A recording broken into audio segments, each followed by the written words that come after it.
Hello everyone and welcome back to another video from Wake&Tech. In this video, I'm going to show you how to output your videos on 60 FPS on the Alight Motion app. So let's get started right away.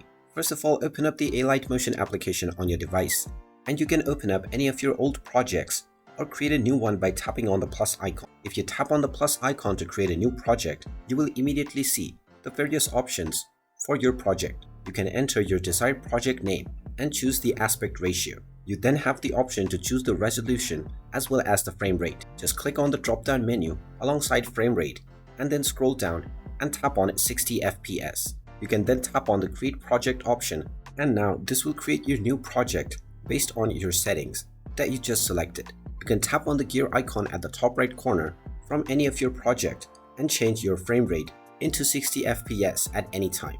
And there you have it. That is how easy it is to output your videos in 60 frames per second on Alight Motion. If you find this video helpful, make sure you hit that like button and subscribe to our channel if you haven't done so already. Also ring that notification bell to never miss another update from us. Thank you for watching, and I will see you again in the next video.